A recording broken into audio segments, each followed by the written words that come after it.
Welcome to another edition of the DLE Own It podcast. This episode features participants across the country tuning into our Friday culture chat, sharing stories on personal branding, how to balance with your professional brand, and betting on yourself to sell it. This is How to Develop a Strong Personal Brand.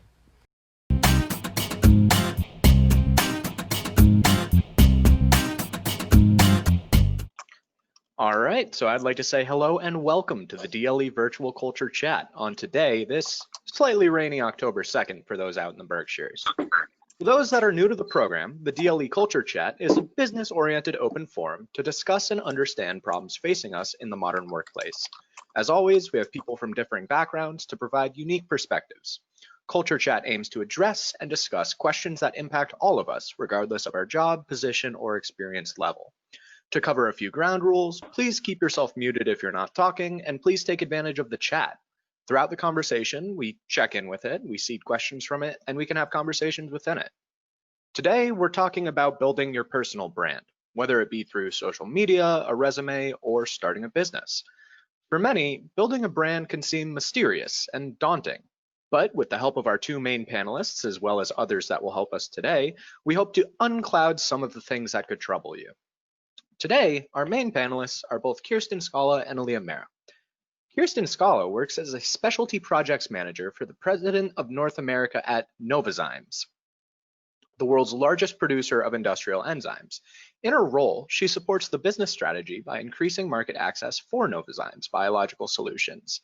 Previously, she served as the public affairs associate for Novozymes, where she led the corporate employee advocacy program, empowering employees to promote science-based public policy within their networks.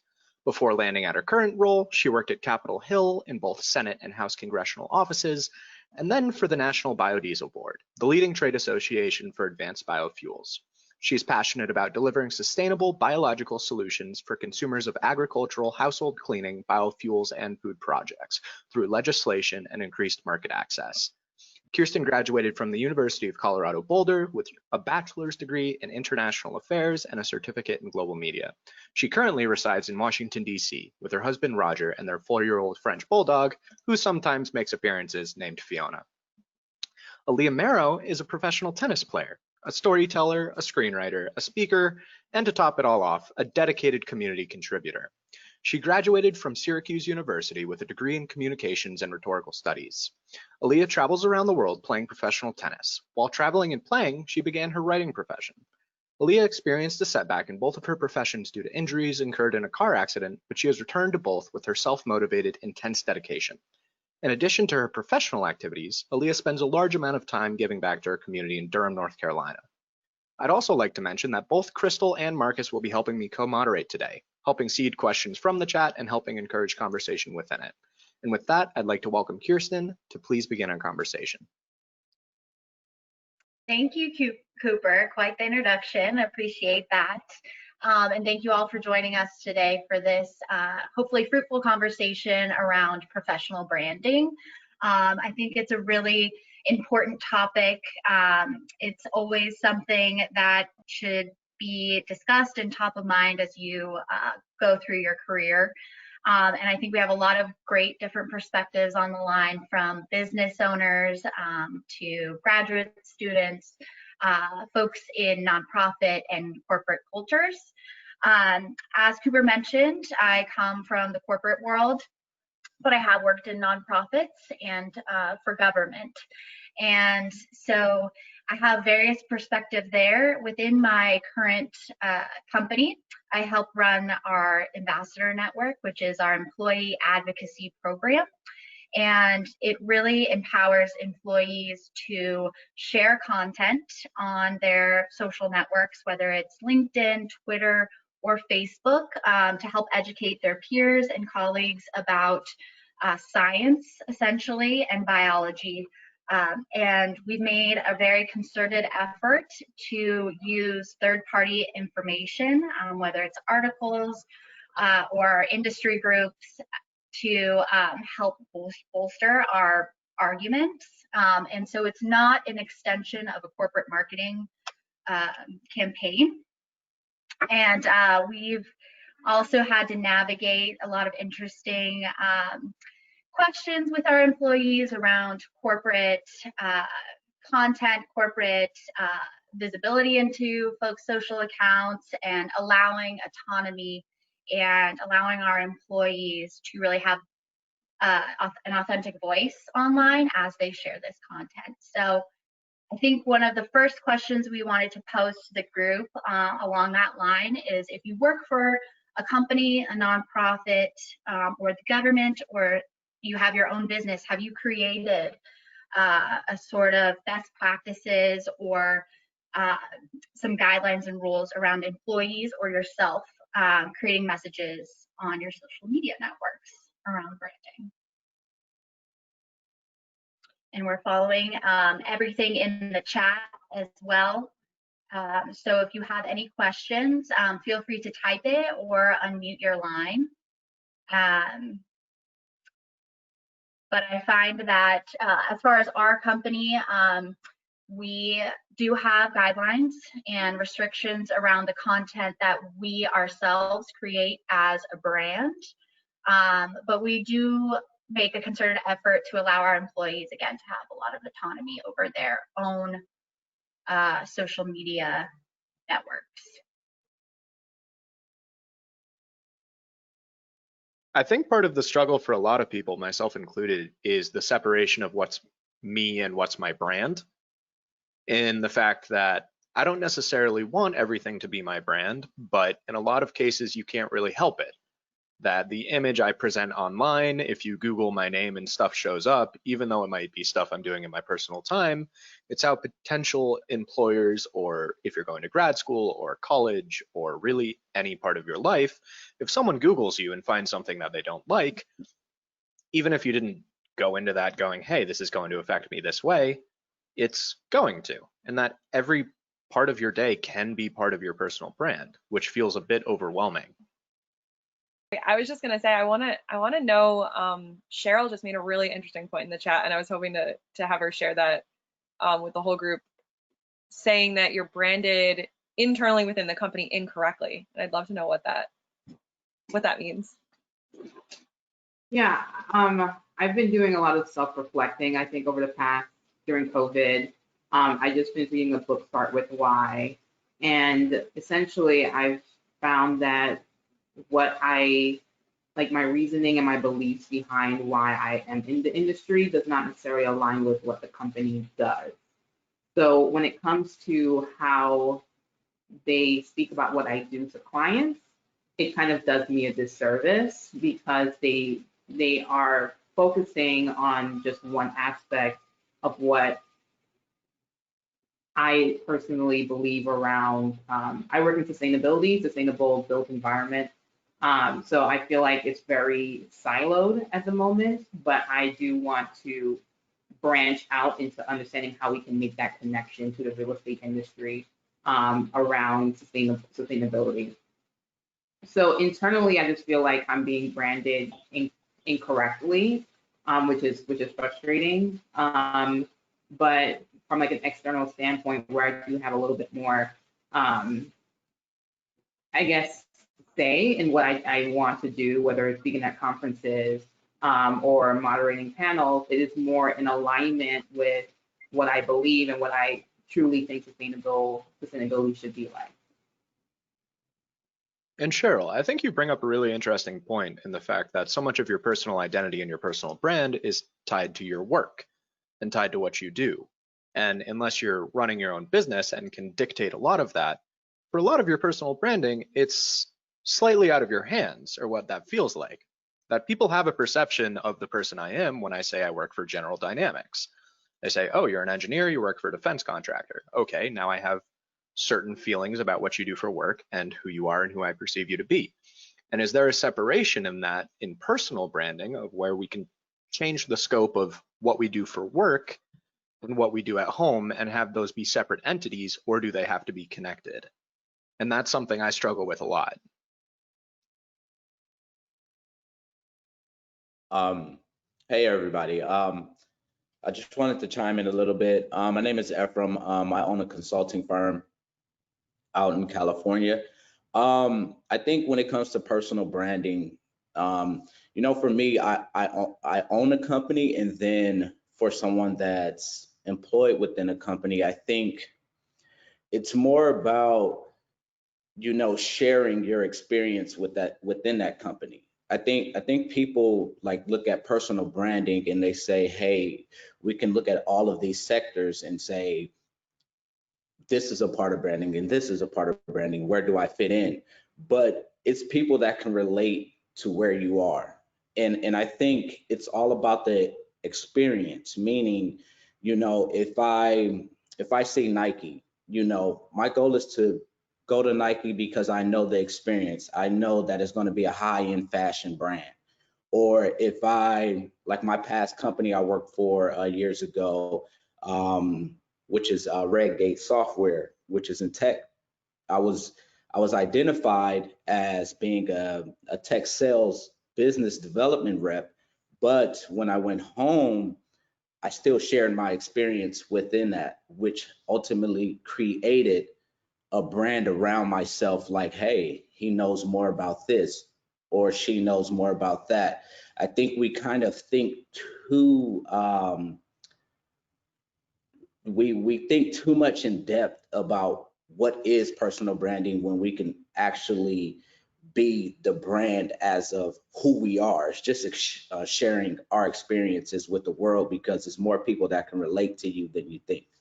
And so to speak, a lot of people in the chat box are talking about authenticity, but to speak about your values and shared values with those who may be interested in your brand would really resonate with folks.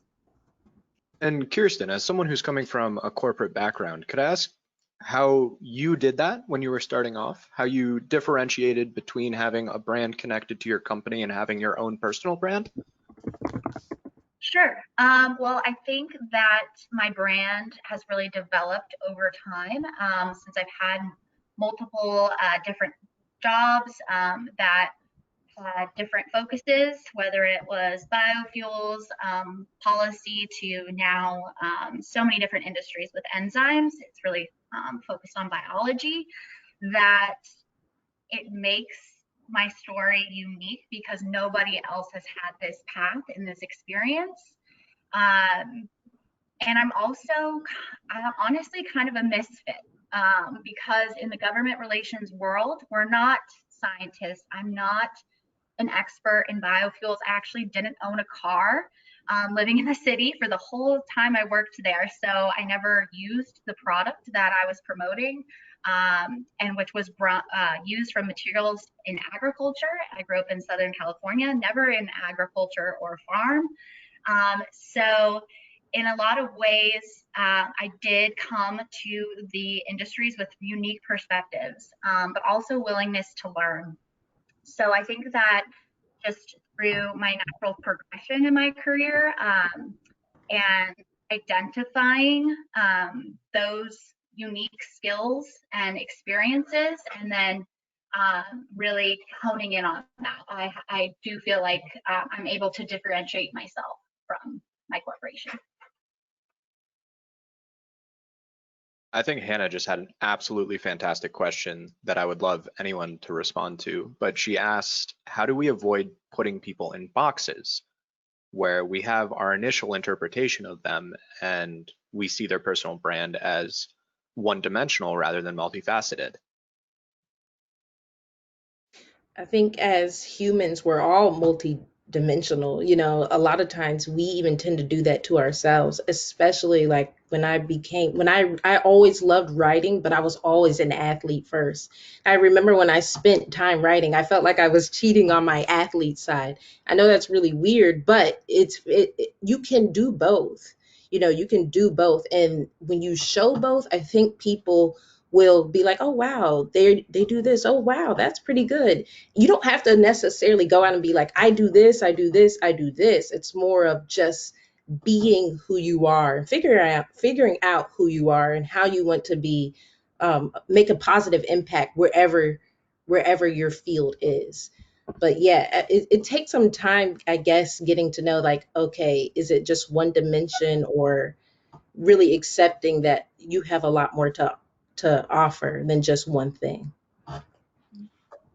in addition to that, Aaliyah, I think oftentimes, just being who you are doesn't exactly shout to the world. Like, it's so important to have it, to have a good presence and to be who you are and true to yourself.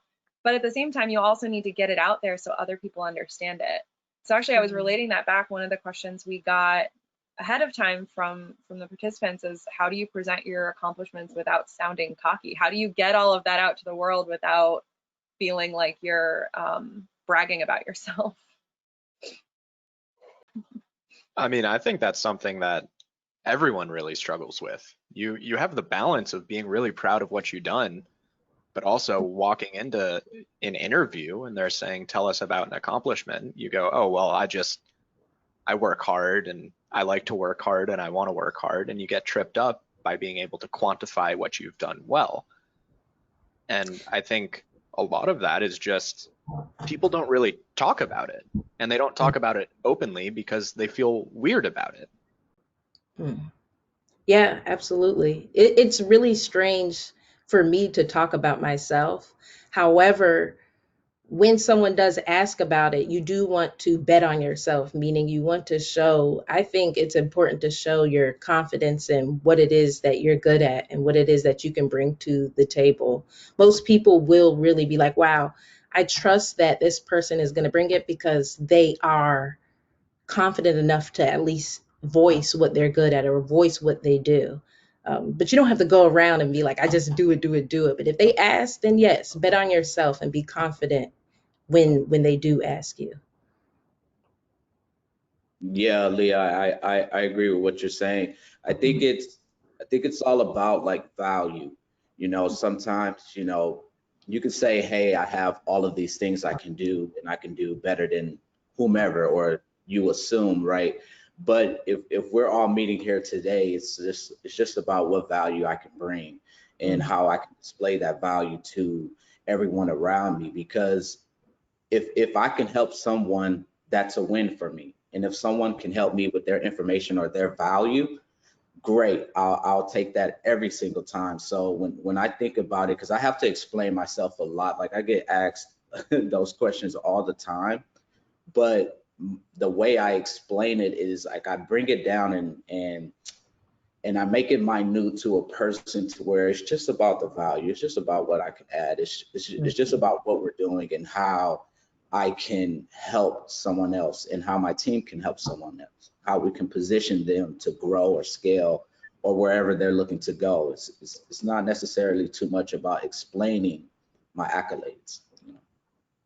It's like letting your work do the talking for you almost. Actually juggling in between. I'm still in that maturation of juggling in between the corporate and also being an entrepreneur. So thanks for being patient with me. But yeah, like I would like to, all of you guys have really great input, and I'm loving just hearing all the different ideas, all the different just reflections, because it brings me back to when I first started this whole entire transition. And I think Aaliyah or someone said it first about someone said about intent, right? And they said about what is your intent behind you growing your brand? And I think Ephraim also alluded to it as well about your personal brand is a reflection of you. And how do you show a reflection of you through your brand? And, when I started Big Ass Joggers and I was in tech sales for a long time, 6 years, I saw certain areas and certain value that I can bring from tech into my own personal brand. And I think it was also too, and I believe, not that I think, I believe that it was a turning point for me that I showed myself that I'm a public speaker in tech no matter what. But I was just in a corporate structure. But how can I actually translate that over to something that is now my story and sell my story, right? Because we get in these positions where we sell many people's products, right? And we evangelize their products and we put their products on high level or their business or their brand. But now how do we make that a part of our own? And I think that's what I took. I took all those attributes that I learned and I made that into my story and I made it my own, because you can sell yourself better than you can sell anything else. And there's no education that has to go into you selling yourself. The only education is experience. And so for me, I made that pivot where I said my value to the world is showing people that I can start big ass joggers and I can come down from 340 pounds and I can be a direct reflection of what somebody else may be experiencing, but just don't know how to come out of that shell and really transition. And it was difficult. I think one of the things we didn't mention here is that it is a hard transition.